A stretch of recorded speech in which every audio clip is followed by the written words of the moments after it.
რა არის და როგორ წარმოიქმნება ეგრეგორი?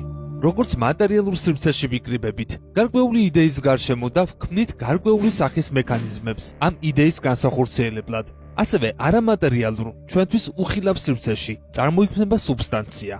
მაგრამ მატერიალურისგან განსხვავებით, საკითხი აქ ცოტა სხვაგვარად წარიმართება. როცა ეგრეგორი იქნება, ის ავტონომიურ ხასიათს იძენს. ანუ, შეიძლება ითქვას, რომ ეს არის გარკვეული სახის ცოცხალი ორგანიზმი, რომელიც ურთიერთქმედებაში მოდის მასში შემავალ აზრობრივი ენერგიის წყაროებთან, ადამიანებთან და მათ ემოციებთან და გრძნობებთან, ასტრალურ და მენტალურ დონეზე ლოგიკური ქმედებების განხორციელება შეუძლია. რა სახის ეგრეგორები არსებობს? ეგრეგორების კლასიფიკაცია როგორც ასეთი არ არსებობს, რადგან ნებისმიერ საერთო ქმედებას შეიძლება თავისი ეგრეგორი ჰყავდეს, მაგრამ მათი კლასიფიცირება შესაძლებელია სიძლიერისა და სიდიდის მიხედვით. ასევე შეგვიძლია გამოვყოთ ძირითადი ეგრეგორული გაერთიანებები. ესენია რელიგიური, საგვარეულო, ნაციონალური, ფინანსური, მაგიური ორდენების, ფილოსოფიური სწავლებების, კონკრეტული მიზნისკენ მიმართული კოლექტივის და ასე შემდეგ. ის თუ როგორ ხდება ეგრეგორებიდან გამოსვლა, ესეც არაერთგვაროვანი საკითხია, რადგანაც ისინი თავიანთი სიძლიერითა და ნიშან-თვისებებით განსხვავდებიან.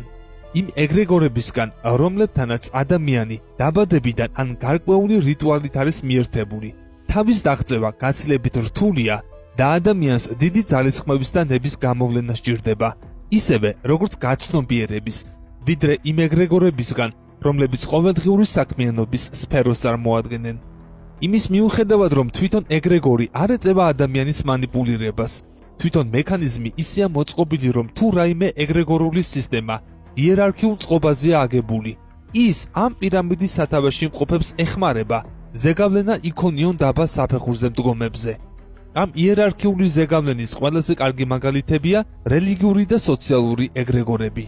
ფაქტობრივად ეგრეგორული სისტემით ადამიანის მართვა და მანიპულირება გაცილებით ადვილია, რადგან ეს ყველაფერი ხდება არაფიზიკურ სივრცეში, სადაც ადამიანი გაცილებით მეტად არის დაუცველი, ღია და ვერ აცნობიერებს იმ რეალობას, რადგანაც როგორც უკვე ვთქვი, ჩართულია მხოლოდ მატერიალურ სამყაროში. უფრო მარტივად აღსაქმელი რომ იყოს, წარმოვიდგინოთ, რომ ეგრეგორი არის ადამიანის ფსიქოემოციური ენერგიის ბანკი, რომელიც თავისი კანონებით მოქმედებს.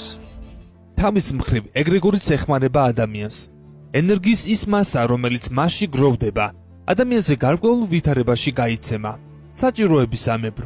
მაგრამ აქაც, როგორც სხვა ყველაფერთან მიმართებაში, ადამიანი უნდა აცნობიერებდეს ამ ურთიერთკავშირს, რომ საჭიროების დროს შეძლოს